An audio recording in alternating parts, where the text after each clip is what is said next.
Hi, welcome to the SBR TV What Are the Odds show, where we talk about very, very immediate, very current events in sports, politics, and entertainment props. Whatever you can bet on that is interesting at the time. We are joined by Gino Bisconti and Swingin' Johnson, two regular contributors to SBR. Hi, guys. How you doing? Loshak, how you doing, baby? I'm doing good. Hey, Hey, buddy. Hey, Loshak, I'm going to tell you something. I'm looking at you, and, you look just like the lovable neighbor next door, if, of course, he were a serial killer. I'm telling you, it's absolutely fantastic. Loshak, let me ask you a question. I know that you're like the Ted Koppel of Costa Rica, but sometimes when you're interviewing these luminaries like Calvin Ayre or I. Nelson Rose, when they're answering a question, sometimes I see that 1,000-yard stare, like you're thinking to yourself, if he only had a nice set of boobs, I'd like him so much better. That's what I think you're thinking. I actually think that you're thinking, I wonder how much longer before that child chews through the duct tape and gets out of the van. That's what I'm thinking you're thinking. Yeah, what I'm usually thinking is, wow, I am, only 33% as prepared as I wanted to be for this interview. I love you, Loshak. You do a dynamite job. All right, before we move on to the questions and the topics of the day, Gino, are you calling from Alaska? Is that what you were saying before? I am Skyping from Alaska. This is I love telling people it's my West Coast swing, so guys like you and Swinging think I'm in LA and stuff, reading scripts. I know that you're a comedian, but I know you have to obviously supplement your income somehow. So are you working on like a tuna boat up there? Because I know they pay like $18 an hour, and you work for like 50 hours in a row, and you can make some decent money. Is that what you're doing up there? No, the last time I did anything remotely close to working on a tuna boat, I was hitting on Swingin' Johnson's wife at a Knicks game. Oh. Hey, Gino, you remind me, you're like a comedic missionary, bringing laughter to the masses, one shitty location at a time. What do I always say to you? Why are you telling me this? So I can rub your nose in my success, Swinging. Eat your heart out. That is Hey, let me tell you, those dick jokes aren't going to tell themselves. Someone's got to get up here. All right, boys. Let's move on to the topics, okay? All right, baby. Sure. All right. All right, so first topic, Jeremy Lin, Linsanity. It's the talk of the sports world at the moment, Linsanity and the Knicks. The Knicks, of course, killing it with Jeremy Lin, and with Stoudemire and Carmelo Anthony out, the Knicks were covering all kinds of spreads. Now, though, they're only 7-3 against the spread with Lin in the lineup. They didn't come close to covering in Carmelo Anthony's first game back. They're only 2-3 against the spread since Stoudemire returned. What do you think? You think that this is kind of predictable, and that the lines are going to be overreacting, and that Anthony's going to come back, the chemistry's going to get all messed up, and the Knicks are actually going to be way overvalued in the near future? I will start by saying it's not only kind of predictable, I'm trying to think who did predict it. Oh yeah, this guy. Really? Because people, again, if you're following Gino's picks every Friday morning, I did the NCAA picks, went 2 out of 3, gave you the money line winner on K-State, but for my opening segment, Grinds My Gears, I said Friday night. Now, it was taped Friday night before they went out and lost. That, yeah, Lin's great, and ESPN loves him, but when they finally do lose, I said it will be because I said Melo will come back and throw off the rhythm, and that did happen. But I also said the headline would read, they found the chink in the Knicks offense. Yes, I'm a comedian. I can get away with racial slurs because they're jokes, and I treat everyone differently, but ESPN got in trouble for it, and doesn't matter because I was right when I said there would be someone in the offense, and it was Jeremy Lin. Because in that loss to the Hornets, where they were favored by 9 and ended up losing by 4.5, the reason they lost was because they had 26 turnovers. And the leading culprit, Jeremy Lin. Swingin' Johnson, what do you think? Well, I'll tell you what, the funny part about this thing is when they signed Carmelo Anthony, MSG stock, Madison Square Garden stock, went up 1.2%.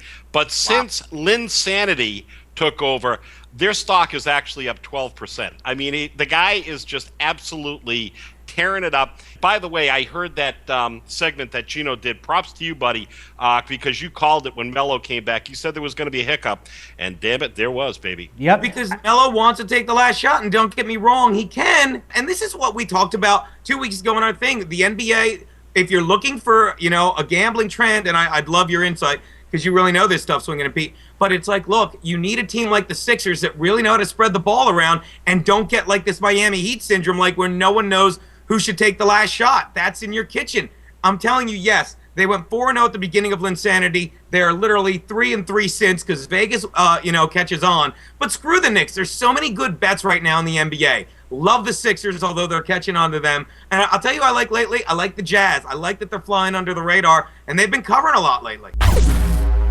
All right, topic number 2, and that is the Republican primary in Michigan with Romney and Santorum. Romney, of course, was the huge favorite. He should get this one in a slam dunk because it's his home state. But Santorum is giving him a big challenge at SBR odds in the points book. Romney's only minus 125 on InTrade. Romney's more like a 2-to-1 favorite. I personally think that Romney is just an unstoppable robot in politics. You cannot stop him, and I would bet Romney even at minus 200. Now, Swingin' Johnson and Gino, I'm looking at you guys. I'm thinking neither one of you has voted. Neither one of you knows a damn thing about politics. Let's start with Swingin' Johnson. He seems like a little bit more informed than Gino, but that might not be right. Swingin', what do you have to say about this? Well, I don't even think I'm legal.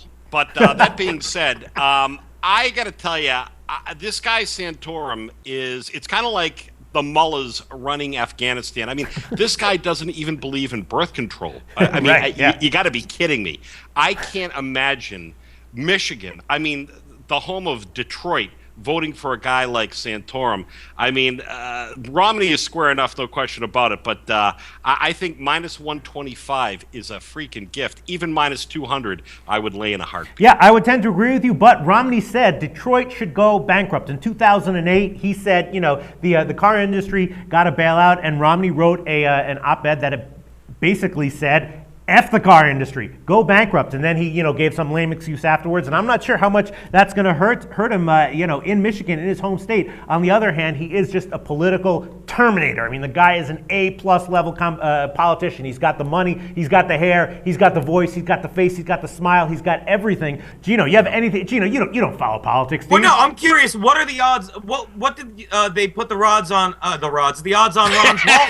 A little Freudian slip there, perhaps. Ron Paul? Exactly, No, that's a good question. Ron Paul, the odds on Ron Paul in this one are, I have them right here, they're 0.0000001% to win the Michigan so you primary. won't try to be funny anymore. All right, so listen, here's the other thing. I thought his odds were going off at 85-1, but then I realized that was just his age. It said Ron Paul dash 85. Okay, the third thing we're going to talk about is drama in the boxing world. Now, Vladimir Klitschko, these Klitschko brothers, terrifying Russian brothers. Vladimir Klitschko has a fight coming up on March 3rd. He's a minus 47.51 favorite to win at Pinnacle, minus 47.51. And but there was a huge fight, Chisora and Haye, 2 British boxers, and I still cannot wrap my head around the idea of a British boxer at all. I think that if you speak with English with a British accent, it just somehow softens your chin or glassens up your chin just automatically. What do you guys think? It's so funny you say that, Peter, because I was thinking the same thing. The English, they just always sound so proper. Yeah. Matter of fact, in this post-fight press conference, and if you haven't seen it, definitely check it out. David Haye was in the back of the room, and it was after the fight between Klitschko and Chisora, and they got into a beef, and Chisora got off the podium. They went toe-to-toe, and Haye broke a bottle over Chisora's head, and the first thing he says is, he glossed me.